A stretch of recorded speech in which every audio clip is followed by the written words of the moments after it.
बहुत समय पहले बरखापुर गांव में दो सौतेली बहनें वृंदा और तुलसी अपनी माँ मालिनी के साथ रहती थी। तुलसी मालिनी की सौतेली बेटी थी, लेकिन मालिनी ने कभी भी वृंदा और तुलसी के बीच कोई भेदभाव नहीं किया। घर के आर्थिक हालत ठीक न होने की वजह से तुलसी कॉलेज की पढ़ाई के साथ साथ कपड़े सिलने का काम करती थी। दूसरी ओर उसकी सौतेली बहन वृंदा कॉलेज के बहाने अपनी सहेलियों के साथ यहाँ वहाँ घूमा करती थी। उसका पढ़ाई में बिल्कुल भी मन नहीं लगता था। फिर कुछ दिनों बाद दोनों का रिजल्ट आया, जहाँ एक और तुलसी बहुत ही अच्छे नंबरों से पास हुई थी, वहीं दूसरी तरफ वृंदा फेल हो गई। ये देख मालिनी को बहुत गुस्सा आया और वो बोली, वृंदा देख अपनी बड़ी बहन को, कितने अच्छे नंबरों से पास हुई है। पढ़ाई करने के साथ साथ वो लोगों के कपड़े भी सिलती है, फिर भी कितने अच्छे नंबरों से पास हुई है। और एक तू है जो दिन भर बस अपने दोस्तों के साथ घूमती रहती है। कुछ सीख अपने बहन से। माँ, तुम मुझ पर गुस्सा क्यों हो रही हो? ये सब झूठ है। मैं भी पढ़ाई करती हूँ। अगर नंबर नहीं आए तो इसमें मेरी क्या गलती है? देख वृंदा, तुम मुझसे झूठ मत बोल। मैं तुझे अच्छे से जानती हूँ। आज के बाद मैं तुम्हें पॉकेट मनी नहीं दूंगी, समझी? अब से तुलसी की तरह तू भी काम कर, तभी तो जानेगी पैसे की कीमत। इतना बोलकर मालिनी वहाँ से गुस्से में चली गई। उस तुलसी की बच्ची ने मेरा जीना हराम कर दिया है। जब देखो माँ उसी के गुण ही गाती रहती है। मुझे उसकी वजह से माँ से बहुत कुछ सुनना पड़ता है। अब मैं तुलसी को नहीं छोड़ूंगी। फिर एक दिन जब तुलसी अपनी माँ मालिनी के साथ घर का सामान लेने बाजार गई हुई थी, वृंदा ने चुपके से तुलसी के कमरे में गई और वहाँ पर सिलने रखे हुए कपड़े को जला दिया। थोड़ी देर में जब तुलसी और मालिनी बाजार से घर लौटी तो देखा कि उसके कमरे में आग लगी हुई थी। कमरे में रखे सारे कपड़े जल चुके थे। ये देख तुलसी बहुत उदास हो गई। तुलसी को उदास और परेशान देख वृंदा बहुत खुश हुई। माँ देखो ना, सारे कपड़े जल गए। वृंदा, ये सब कैसे हुआ? तुम तो घर में ही थी ना, बताओ हमें। पता नहीं माँ, मैं तो अपने सहेली के साथ बाहर घूमने गई थी, मुझे कुछ नहीं पता। ये कहकर वृंदा अपने कमरे में चली गई। हे भगवान, अब मैं ग्राहकों के कपड़े वापस कैसे दूंगी? मेरी सिलाई मशीन भी जल गई माँ। जब ये बात मोहल्ले में रहने वाली औरतों को पता चली, जिन्होंने तुलसी को सिलने के लिए कपड़े दिए थे, तुलसी, मैंने तुम्हें बहुत महंगा ड्रेस दिया था सिलने के लिए, वो तुमने जला दिया। मुझे उसके पैसे दो। तुमने मेरे भी इतने महंगे कपड़े जला दिए, मुझे भी मेरे कपड़े के पैसे चाहिए। अगर हमें पता होता तुम इतनी लापरवाह हो तो हम तुम्हें इतने महंगे कपड़े सिलने देते ही नहीं। अब तो बस हमारे पैसे दे दो।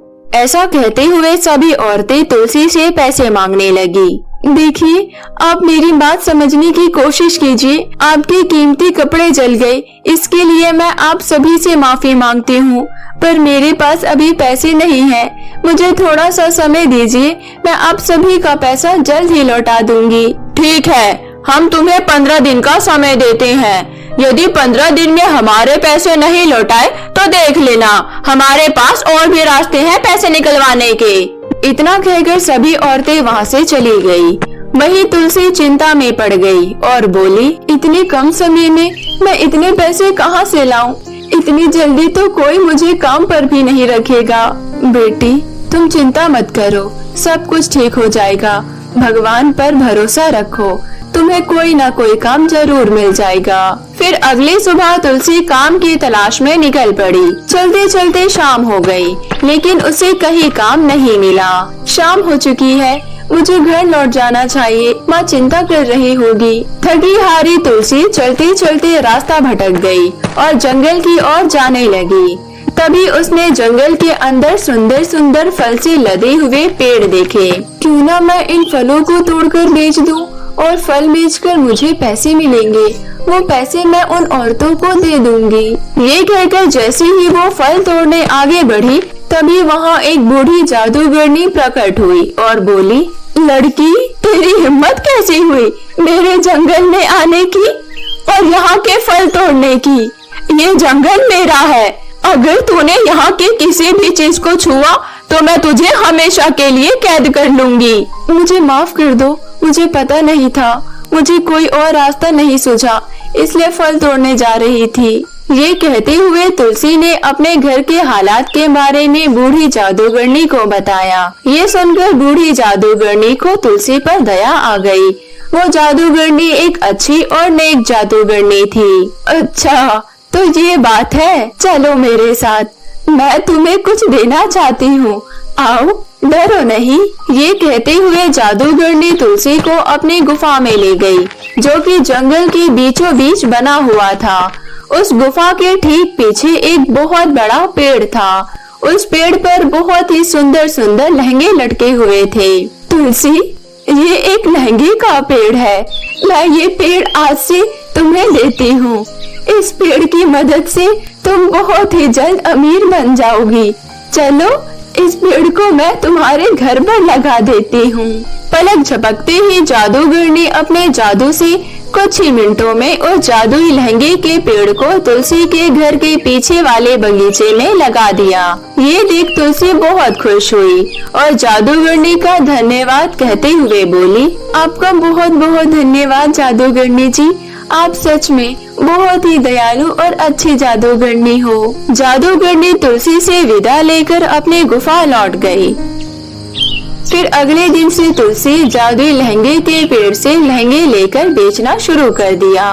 लहंगे इतने सुंदर थे कि कोई उसे खरीदे बिना रह नहीं पाया और कुछ ही मिनटों में उसके सारे लहंगे बिक गए और तुलसी को बहुत ज्यादा मुनाफा हुआ।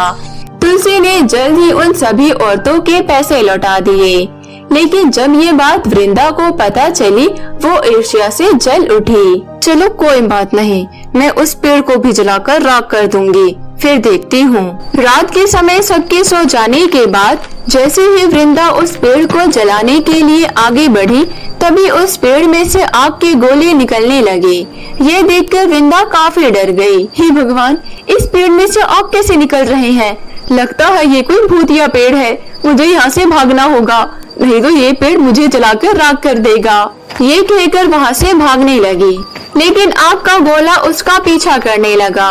ये देख वृंदा मदद के लिए जोर जोर से तुलसी को पुकारने लगी।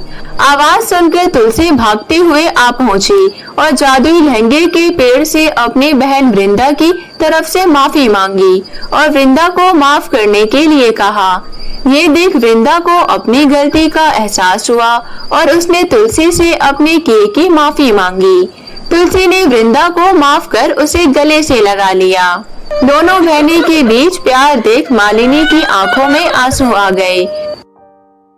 उस दिन के बाद से जादुई लहंगे की मदद से तुलसी बहुत अमीर बन गई और वो अपनी माँ और बहन के साथ हंसी खुशी रहने लगी। तो मेरे प्यारे दोस्तों, कैसी लगी आपको हमारे जादुई लहंगे की पेड़ की कहानी? हमें कमेंट करके जरूर बताएं और यदि कहानी अच्छी लगी हो तो अपने दोस्तों के साथ भी शेयर करें।